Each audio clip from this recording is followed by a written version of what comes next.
I am a failure.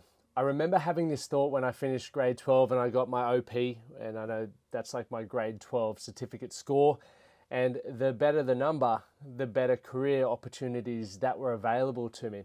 And the number wasn't that good. And I remember thinking, man, I'm destined for a life of mediocre if sport didn't work out for me. And the crazy thing was that I had accepted a limiting belief, or I had set a limitation on what was going to be possible for me just because of this one score. I believed so heavily that score defined who I was as an individual. And for a number of years after that, I didn't live up to my potential, and I didn't change because I didn't believe that I could. The crazy thing is so many people are defined by that. They allow their scores or what people tell them to be true to be the thing that defines them.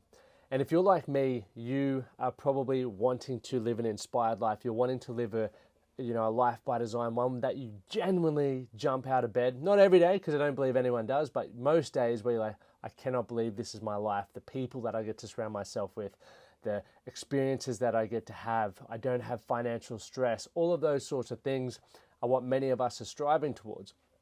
And many people get limited because of moments like this in their life. I know it stopped me for a very long time. I was very fortunate. I had sport as a fallback and something to focus on to almost avoid the harsh reality that was going to come a few years later.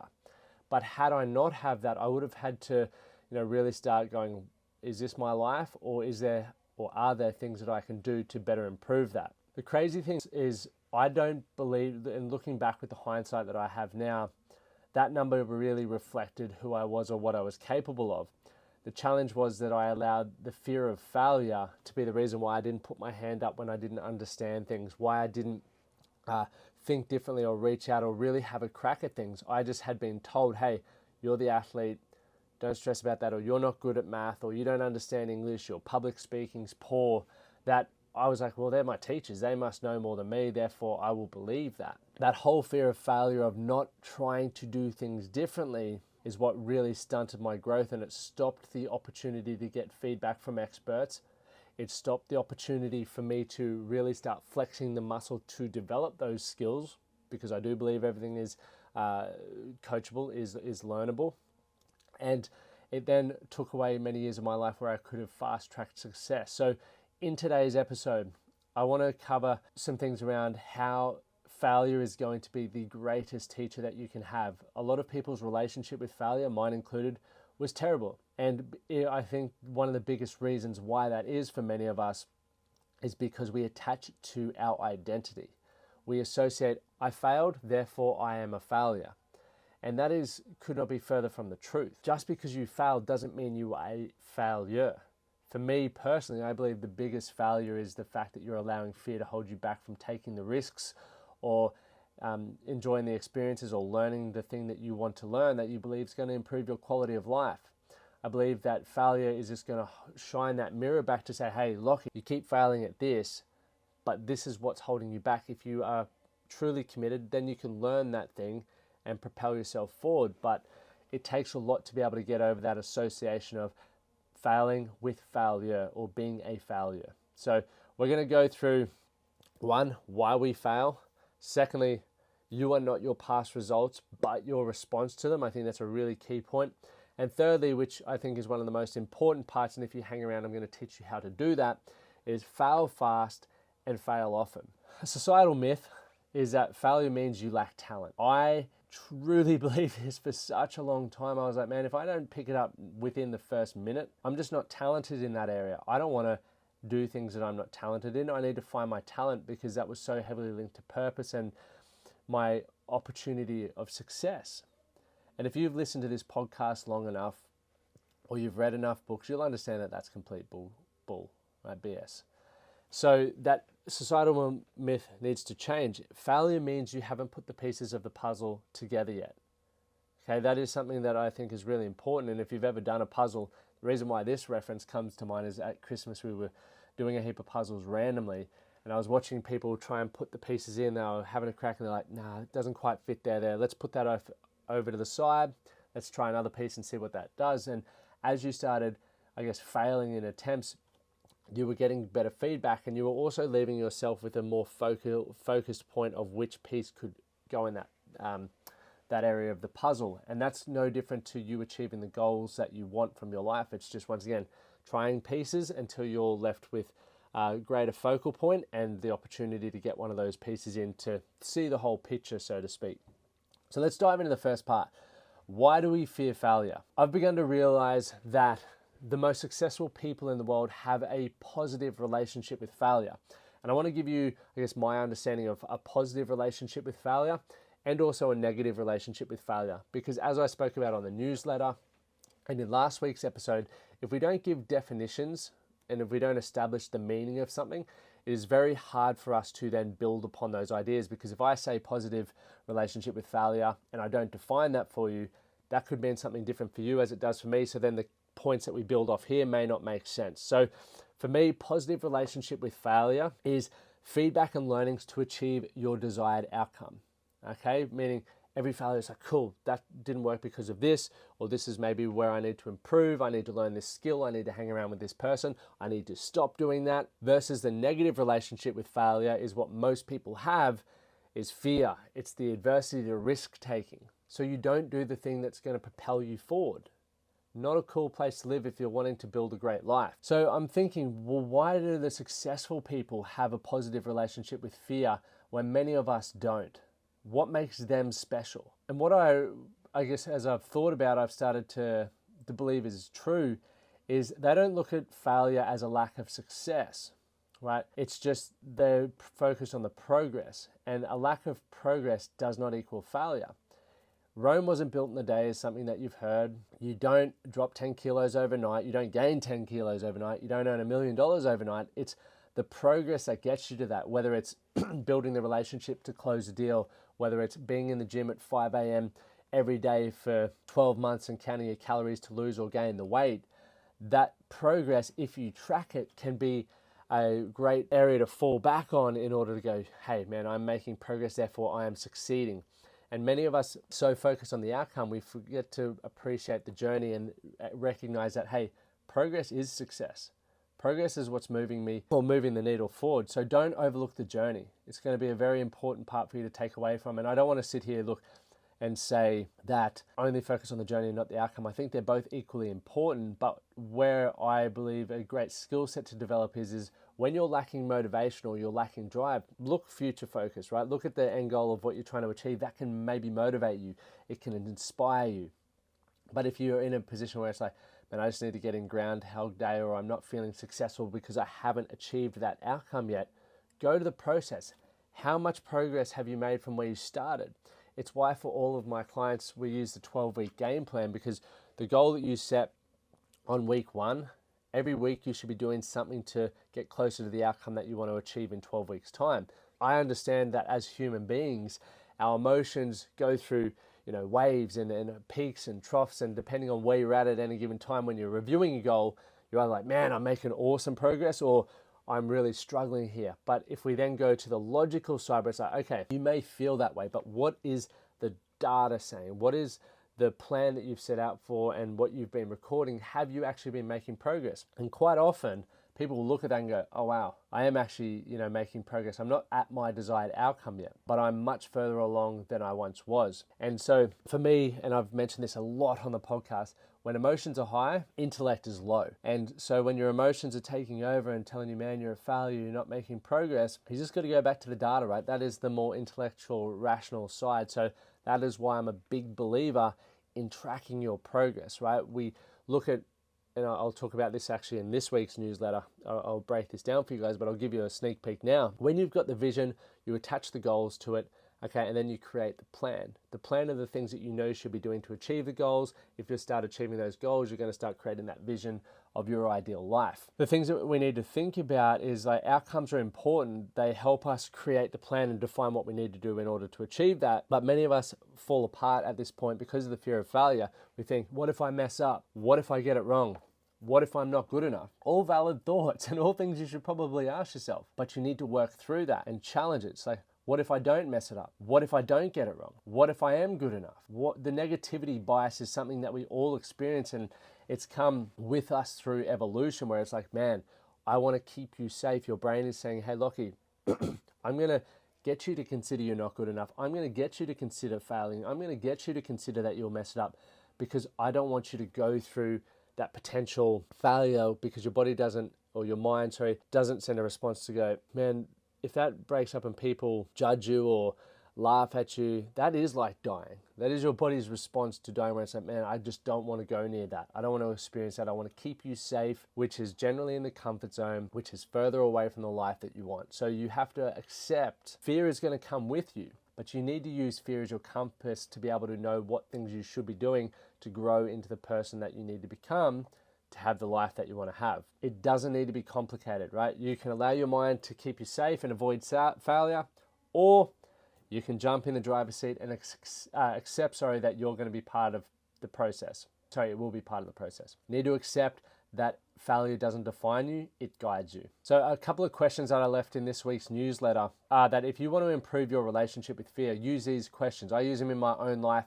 And if you're driving, I would probably, you can pause it now and finish this later when you've got a pen and paper, or just start thinking about it. But question number one, where in your life are you afraid of failing? So it could be asking someone out on a date. It could be getting into the gym because you're worried, you've tried so many different routines and you've never managed to drop the weight. So you're afraid of getting back in there and failing again because you're associating it with who you are. You need to disassociate it with who you are and just keep trying different modalities, diets, things to get the feedback to understand what's going to help you grow. The second question is, what does failure actually look like? Right? Give it a definition so you know. Because most people have a fear of something they don't actually understand or comprehend. The third, is it an absolute, or can you learn from it? So there are things in life that you can do which is like a full stop, and I'll say suicide could be one. People experience grief and pain and they can contemplate or have suicidal ideology, and that's something you can't come back from. There's plenty of things in life that you can't come back from. So you need to think about the failures that are potentially there. Are they absolute, or are they an opportunity for you to learn? And obviously, depending on where it swings in that pendulum, impacts the severity of those decisions. So I use those questions to think about how they can help me grow in the future. Point number two, you are not your results, but your response to them. This may sound like common sense, but you will be surprised how uncommon it is, right? The fulfillment of our life revolves around how we respond to it, right? The experiences, the people, the situations. An example is that two men could experience the same event and it could provide them with very different meanings. When I was writing the newsletter this week, I was trying to find the example and I couldn't find it. So I was like, maybe I just made it up in my head. I definitely didn't. There is a story, but the story goes like this, that two men grew up and they had their dad go to jail for a serious crime, had life in prison. Anyway, fast forward, as the men turned 30, one was in jail, getting a life sentence as well, and the other was a lawyer and, standing up for crime and had a beautiful family. When people heard about this story, they were interviewed, and the man who went to jail, the son, who went to jail with a life sentence said, well, how could I not end up here? Do you know who my father was?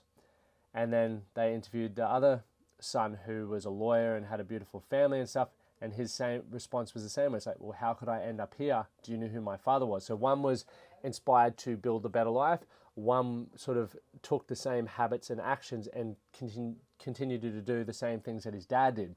So this is why understanding the importance of how we respond to things matters more than anything. And this can be improved and grown through perspective, through networking, through self-awareness, and some great skills that you can learn. Once again, failure taught me this because I believed I couldn't change until I started learning, I started reading, I started hanging out with different people, and I noticed how I thought, acted, and behaved, and who I was surrounding myself with changed as well. And I was like, if that's changing, so are my responses to certain situations. Viktor Frankl wrote in Man's Search for Meaning, and if you haven't read that book, amazing book. Between stimulus and response, there is a space. In that space is our power to choose our response.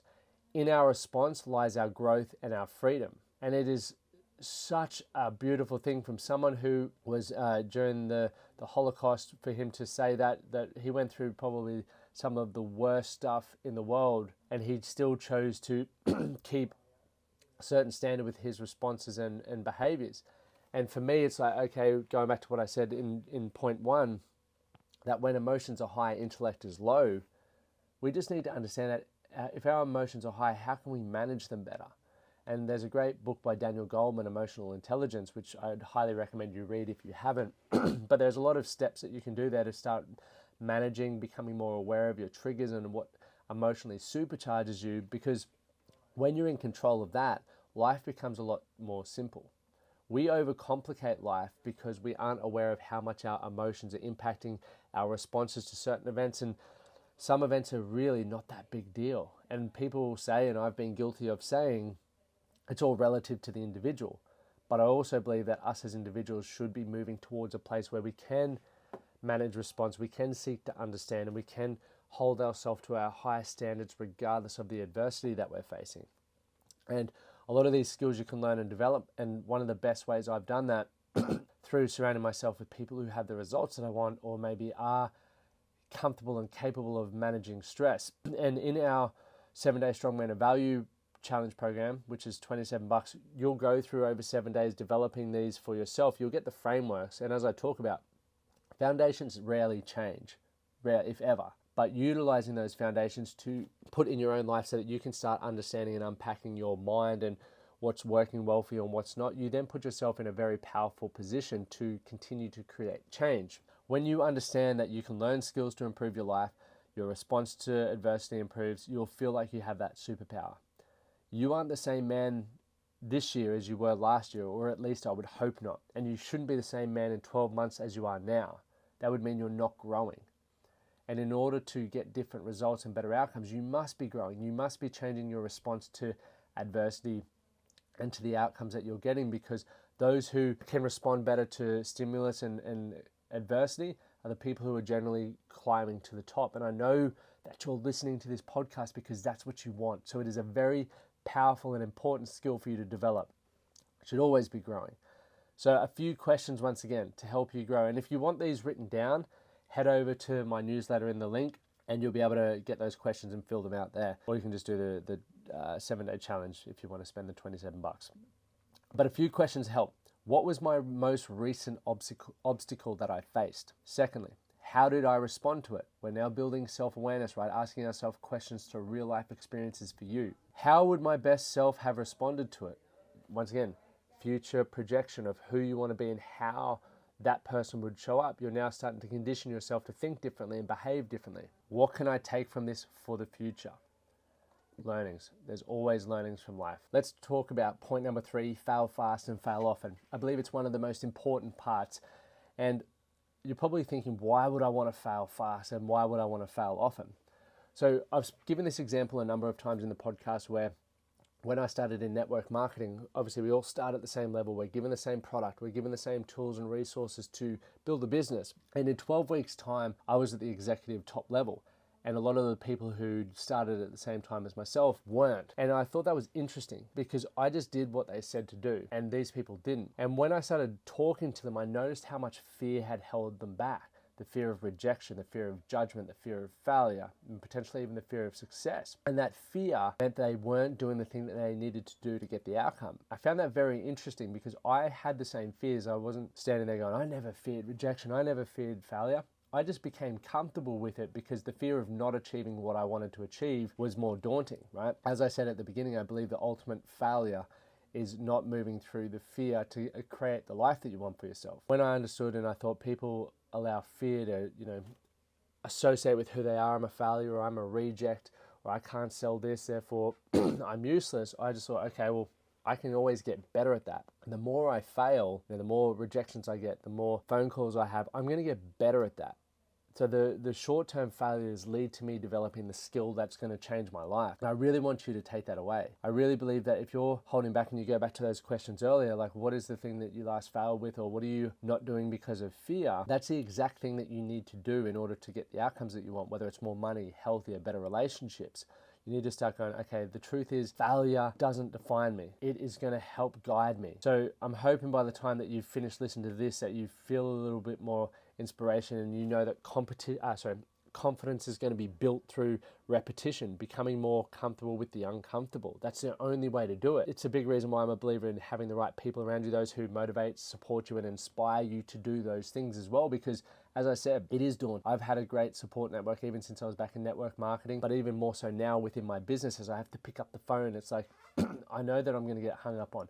I know that I'm going to get rejected, but the potential change, not only in my own life, but for the people that I work with, is so beneficial. You know, Michael Jordan is a famous example of this, and he was quoted as saying, 26 times I've been trusted to take the game-winning shot and missed. I've failed over and over and over again in my life, and that's why I succeed. Change your relationship with failure. Imagine if he quit after his first miss. He wouldn't be who he is today, and you're no different. You gotta fail to become the man that you want to become, to get the results that you want. It's a stepping stone to success. It will teach you everything that you need. You must accept responsibility for this to work. And I want to give you, once again, another couple of questions. If you are driving and you don't catch this, head over to the website in the link below. Here's what you do after you set a goal. List actions in order of priority.